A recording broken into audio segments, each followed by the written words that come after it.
In today's video, I'm going to teach you how to approve a task that needs approval in Wrike. Approvals are a simple but important part of keeping your work organized and moving forward, and Wrike makes this process pretty straightforward once you know where to look. In this walkthrough, I'll guide you step by step, explain what you're seeing on screen, and share a few tips so you feel confident doing this on your own. First, make sure you're logged into your Wrike workspace and that you're in the correct space or project where your tasks are stored. You'll typically be in a view like Table, List, or Board. For this example, imagine you're looking at a table or list of tasks for your team. Look through your task list and find the task that requires your approval. Tasks that need approval are often clearly labeled, may have a specific status like pending approval, or might be associated with a formal approval workflow. If your team uses naming conventions, you might also see something in the task title indicating that it's ready for review.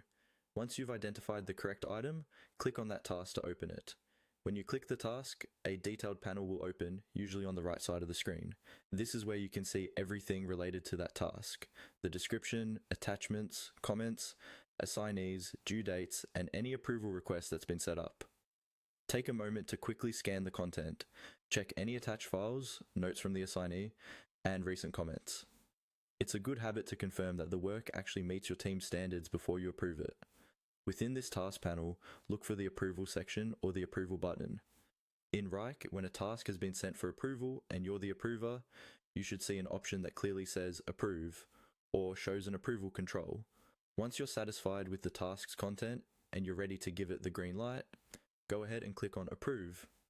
After you click Approve, Wrike will update the approval status of the task.